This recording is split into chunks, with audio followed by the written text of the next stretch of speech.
तुर्क भाषा में बाबर का मतलब होता है बाघ। जी हाँ दोस्तों, पूरा नाम जहीरुद्दीन मोहम्मद बाबर। तो आज के इस वीडियो में मैं विवेक पांडे बात करने वाला हूँ इतिहास के एक ऐसे राजा के बारे में, एक ऐसा बादशाह जिसे उसका साम्राज्य एक थाल में परोसकर मिला तो, लेकिन वह उस साम्राज्य को कभी भी इंजॉय नहीं कर पाया। मतलब उसको अच्छी तरह से वो संभाल नहीं पाया, वह वहाँ का राजा नहीं बन पाया, या यूं कहें कि वे वहाँ के बादशाह नहीं बन पाए। तो इस पूरे वीडियो में मैं बाबर के बारे में पूरी उसकी जीवनी में डिस्कस करने वाला हूँ। तो बने रहिए हमारे साथ इस वीडियो में आगे। मैं हूँ विवेक पांडे और स्वागत करता हूँ एक बार फिर से आप सभी का आपके अपने YouTube चैनल जिसका नाम है UPSC हिंदी मीडिया।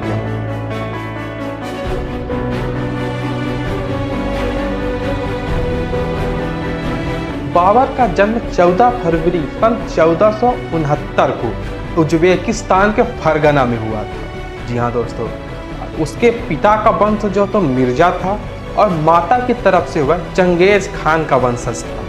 तो आप सभी लोग समझ ही सकते हैं कि उस टाइम पे पूरे मंगोल में चंगेज खान का शासन था। अब मंगोल के साथ साथ चाइना, इधर भारत के शीर्ष से होते हुए उधर तिब्बत, उज्बेकिस्तान, कजाकिस्तान, इन सभी जगह पे जो है तो मंगोलों का बोलबाला था। और कहीं भी अगर मंगोल नहीं पहुंच पाते तो वे अपनी जो है तो रिश्तेदारी, अपनी बहन बेटियां वहां जो है तो ब्याह कर देते थे। जो मिर्जा मतलब बाबर की माँ इसका साक्षात उदाहरण है। अब जो है तो इन दोनों के मध्य अच्छे खासे रिलेशन हो गए थे चंगेज खान और उमर शेख मिर्जा के। मंगोलों का साम्राज्य अब जो है तो उज्बेकिस्तान तक था। तो अब बाबर को जो है तो ज़्यादा कुछ उसे प्रारंभ में अगर हम देखते हैं तो बाबर को अब कुछ ज़्यादा उसको स्ट्रगल करने की ज़रूरत नहीं है। एक तो चंगेज खान उसका जो तो नाना था, और साथ ही साथ जो है तो उस मिर्जा जो उज्बेकिस्तान में एक बहुत ही अच्छा साम्राज्य था, वे वहाँ का अफकोर्स राजा बनने वाला था। लेकिन कहते हैं ना कि जब कुछ अच्छा या शांत चल रहा हो तो किसी को देखा नहीं जाता। तो ऐसा कुछ बाबर के साथ भी हुआ। तो 11 वर्ष की आयु में बाबर के पिता की डेथ हो गई। जी हाँ दोस्तों, और बाबर बना राजा। मतलब उज्बेकिस्तान की गद्दी को बाबर ने संभाला 11 साल की आयु में। अब 11 साल का बच्चा क्या जाने राजपाट। तो बाबर का जो तो पैसे की तो कोई कमी पड़ी नहीं। प्रारंभ में उसकी दादी एहसान दौलत ने जो तो उसकी जो तो अपनी संपत्ति दी, और जो तो मंगोलों से भी उसका अच्छा खासा रिलेशन था। लेकिन बाबर एक बहुत ही बदनसीब, या बदनसीब ही बोल सकते हैं, एक बदनसीब शासक था। वे जहाँ जहाँ युद्ध जीतता वे वहाँ जो तो वहाँ विद्रोह चालू हो जाते, जैसे समरकंद। जी हाँ दोस्तों, तो उसके दौरान जीते गए सभी युद्धों और उसमें हो रहे जो है तो विद्रोहों को इस पहले हम डिस्कस कर लेते हैं। बाबर जो तो फरगना का राजा था। अब फरगना से आगे वो जैसे ही कदम बढ़ाता है अपने साम्राज्य विस्तार के लिए, वो समरकंद पे हमला करता है। तो समरकंद को तो जीत लिया। अब जैसे ही उसने समरकंद पे हमला किया और समरकंद को जीतने के बाद वो पुनः जो है तो उज्बेकिस्तान में जाता है, मतलब कि अपने फरगना में जाता है। तो समरकंद में विद्रोह चालू हो जाता है। जी हाँ दोस्तों, अब बाबर बेचारा क्या करे, दोनों तरफ से फंस गया। अब इधर जो है तो फरगना में जो तो विद्रोह चालू है। अब फरगना को सुलझाने आया तो समरकंद को जैसे ही जीता था वहाँ विद्रोह चालू हो गया। अब इन दोनों में बिल्कुल आराम से मतलब शांति स्थापित करने के बाद वह गजनी में हमला करता है। और गजनी में जैसे ही हमला किया तो मतलब कि समरकंद और फरगना दोनों में जो है विद्रोह चालू हो गए। अब आप लोग समझ ही सकते होंगे उसकी पूरी तरह से दुविधा। तो बाबर जो है तो चारों तरफ से उसके सभी रास्ते बंद हो चुके थे। अब उसके पास ये सोच रहा था कि भाई अब रहा कहाँ जाए। उसके लिए अब रहने के लिए कोई प्लेस भी नहीं बचा था, है ना। चारों तरफ जो तो सब कब्जे हो गए थे। अब जो तो वो मजबूरी में हुआ जो तो भारत की तरफ दौड़ा।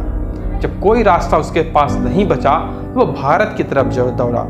और वो भारत पर आक्रमण करने से पहले वो बहुत ही अच्छे से जानता था कि भारत में उसका दाना पानी बहुत दिन का नहीं है। जी हाँ दोस्तों, इसको बाबर को बहुत ही अच्छे से उसको मालूम था कि भारत एक ऐसी जगह है जो विदेशियों के लिए बिल्कुल भी सेफ नहीं है। लेकिन अब जो तो उसके पास कोई राज्य नहीं था। बिना राज्य का राजा नथिंग के बराबर होता है। तो अब राजा को एक राज्य चाहिए था। तो राज्य की तलाश में वो जो तो भारत की ओर दौड़ा। भारत का सबसे पहले 1519 में, जी हाँ दोस्तों 1519, ना कि मैं 1526 की बात कर रहा हूँ। ज़्यादातर लोगों को सिर्फ ये पता रहता है कि बाबर की पहली लड़ाई जो है तो 1526 पानीपत की प्रथम लड़ाई थी, लेकिन वो बाबर की 5वीं लड़ाई थी। पहली लड़ाई थी वह उसकी 1519 में जो तो भेरा का किला जीता। अब ये सब एरिया जो तो आपको वही पाकिस्तान के साइड है, मतलब कि सिंध का एरिया है, ठीक है। अब उस टाइम पे भारत पे जो था समकालीन राजा कौन था? ऑफकोर्स जो है तो लोधी वंश वहाँ पे चल रहा था, इब्राहिम लोधी, है ना। तो वही सब जो तो वहाँ के राजा थे, लोधी वंश का शासक था। और कौन था? इब्राहिम लोधी। तो इब्राहिम लोधी के दरबार में आलम खान, दौलत खान और राणा सांगा ये जो तो विराजमान थे, और इन्होंने ही जो तो भारत में बाबर को आक्रमण करने के लिए न्योता दिया। जी हाँ दोस्तों, इन्होंने राणा सांगा, आलम खान और दौलत खान ने किसको हराने के लिए? इब्राहिम लोधी को हराने के लिए। फिर क्या था? 1526 में पानीपत के मैदान में दोनों तरफ सेनाएं सज गई। एक तरफ बाबर मतलब बेघर बाबर, और दूसरे तरफ जो है तो राणा सांगा, इब्राहिम लोधी, दौलत खान, आलम खान। लेकिन इब्राहिम लोधी इस जंग में अकेला था, वो तो आप लोगों को पता ही है। फिर क्या था? रिजल्ट तो आप लोगों को भी बहुत अच्छे से पता है, जो है तो बाबर ही युद्ध जीता। लेकिन इस युद्ध में बाबर ने 2 नई टेक्निक का प्रयोग किया। जी हाँ दोस्तों, तुगलमा नीति का। रूमी पद्धति। रूमी पद्धति मतलब रूमी पद्धति से उसने जो है तो तोपें चलाई थी, ठीक है। और तुगलमा नीति से जो है तो वो आक्रमण किया था, अपनी सेनाओं को सजाया था। वे मेथड जो बाबर ने यूज किया मैंने स्क्रीन पे बहुत अच्छे से बनाया है, आप लोग इसको आप बहुत अच्छे से देख सकते हैं। इस पद्धति के द्वारा जो है तो बाबर ने इब्राहिम लोधी को अपने युद्ध में जो है घसीट लिया और चारों तरफ से घेर कर उसको हराया और जो है तो युद्ध को जीता। दिल्ली सल्तनत में इब्राहिम लोधी ही एक ऐसा पहला शासक था जो कि युद्ध के मैदान में मारा गया। नहीं तो कोई जो है तो लकड़ी के महल में दब के मर गया, तो किसी को किसी के सेनापति ने मार दिया, है ना, ये सब चलता गया। लेकिन इब्राहिम लोधी एक ऐसा पहला शासक था जो है तो युद्ध के मैदान में हारा और मारा गया। फिर क्या था? बाबर जीत गया, 1526 की लड़ाई खत्म। अब राणा सांगा, दौलत खान और आलम खान ने बाबर से कहा कि ठीक है, लाओ हमारा राज्य वापस लाओ, अब तुम लौट जाओ अपने, चाहे भेरा में जाओ, चाहे उज्बेकिस्तान में जाओ, चाहे समरकंद में जाओ। अब बाबर भी सोचा कि क्या मैं पागल हूँ, इतनी मेहनत क्या सिर्फ इसलिए लौट जाने के लिए? बाबर कोई बेवकूफ़ तो था नहीं, न उसके पास राज्य था, कुछ था। अब किसी भी तरह वो दिल्ली जीता है। जी हाँ दोस्तों, दिल्ली जीता है किसी तरह। अब छोड़ सकता है क्या? बिल्कुल नहीं छोड़ सकता। वह दिल्ली का राजा बन गया। अब जैसे वह राजा बना तो आलम खान, दौलत खान, राणा सांगा ने भी जो है तो युद्ध का आरंभ कर दिया। खानवा का युद्ध 1527, राणा सांगा, आलम खान, दौलत खान वर्सेस बाबर। इसमें क्या था? रिजल्ट तो आप सबके सामने था।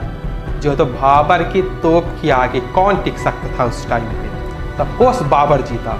दौलत खान और आलम खान ये युद्ध का मैदान छोड़ के भाग गए, लेकिन बाबर जो है तो उनका पीछा छोड़ने वाला था नहीं। 1527 के युद्ध में राणा सांगा की तरफ से एक और जो है तो शासक युद्ध लड़ रहा था बाबर के खिलाफ। जी हाँ दोस्तों, मैं मेदिनी राय की ही बात कर रहा हूँ। इस सब का खामियाजा भी उसे अगले साल 1528 में भुगतना पड़ा। और फिर क्या था? 1529 में खानवा के युद्ध, बाबर वर्सेस अफगान।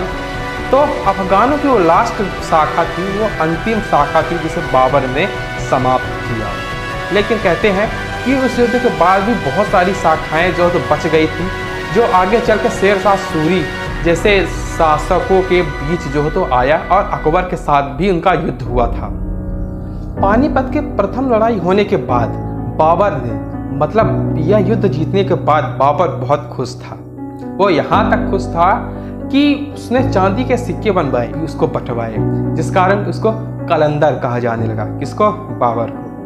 अब 1526 का युद्ध जीतने के बाद अब जब राणा सांगा, मेदिनी राय, आलम खान, दौलत खान ये सब जब एक साइड हो गए और बाबर अकेला, तब बाबर को लगने लगा था कि अब जो है तो भारत से अब हमारी हार पक्की है, अब हम फिर से बेघर हो जाएंगे।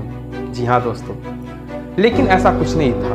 बाबर ने जो तो दृढ़ संकल्प लिया, सैनिकों से वो तमगा कर लेता था 1526 तक, लेकिन 1527 के बाद वह इसे खत्म कर दिया। वो भी किस लिए? इस जीत की खुशी में। लेकिन जीतने से पहले उसने बहुत सारे ऐसे जोधक काम किए जो आपको जानना बहुत जरूरी है। जैसे सैनिकों को शराब पीने से रोक दिया कि आप लोग शराब नहीं पिएंगे, आपको पूरे होशो हवास में रहना है और होशो हवास से लड़ना है। और पहली बार बाबर ने जो जिहाद शब्द का प्रयोग किया, जिहाद शब्द का मतलब कि तुम्हें लड़ना है अपने देश के लिए, अपने धर्म के लिए। जी हाँ दोस्तों, ये होता है जिहाद। इस शब्द का प्रयोग सर्वप्रथम बाबर ने किया था 1527 के युद्ध को जीतने के लिए। और फिर क्या था, सैनिकों का मोटिवेशन जो था वो हाई लेवल पे था, बाबर ने युद्ध जीत लिया। बाबर जो है तो अब पूरी तरह से मन बना लिया था कि अब उसे भारत में ही रहना है। लेकिन मैंने वीडियो की शुरुआत में ही बताया था कि बाबर एक बहुत ही बदनसीब जो है तो राजा था। 1530 में उसकी मृत्यु हो गई। बाबर ने जाते जाते भारत को बहुत कुछ देकर गया, जैसे मोइबियान शैली, चार बाग शैली। जी हाँ दोस्तों, बाबर ने आगरा में 4 आराम बाग का निर्माण कराया और मरने के बाद उसे यही दफनाया गया। लेकिन बाबर का प्रिय शहर काबुल था, वो काबुल को बहुत चाहता था। चार बाग शैली और मोइबियान शैली का मतलब होता है कि जैसे कि मोइबियान शैली की हम बात करें तो उसमें जो होता नहरों से पानी सीधा बागों में आता था, पाइप के माध्यम से या नाली के माध्यम से। इसमें कोई बागों को सींचता नहीं था, या ऑलरेडी पानी बागों तक आ जाता था, एक एक पेड़ के पास पानी पहुंच जाता था नाली के माध्यम से। इसको जो तो इसकी खोज बाबर ने की भारत में। लेकिन अब जब अकबर आए, मतलब कि इसके बाद जो तो हुमायूं आया, हुमायूं के बाद फिर जब जैसे ही अकबर का जन्म हुआ, तो अकबर के जन्म होने के बाद जो बाबरनामा लिखा जो है तो अबू फजल ने जो है तो उसका फारसी भाषा में अनुवाद कराया। अकबर ने उसे फारसी भाषा में अनुवाद कराया। फिर जाके अकबर को पता चला कि बाबर जो तो काबुल में दफनाना चाहता था अपने आप को, मतलब उसका प्रिय शहर काबुल था। फिर उसने क्या किया कि आराम बाग से बाबर की अस्थियों को फिर से निकाला, ले जाके काबुल में दफना दिया। जी हाँ दोस्तों, बाबर के 4 पुत्र थे, कहरान, हिंदाल, अस्कर, हुमायूं। बाबर के पास धन की कमी हुई। अब इसके बाद जो तो हुमायूं को क्या कोई संकट सहने पड़े, क्या हुमायूं जो है तो अब एक अच्छा शासक बन पाया, तो इन सभी के बारे में हम आगे भी डिस्कस करेंगे। एक वीडियो बाबर के बारे में तक था। तो मैं हूं विवेक पांडे और मिलता हूं आपसे भी अगले वीडियो में। तब तक के लिए बाय। जय हिंद, जय भारत।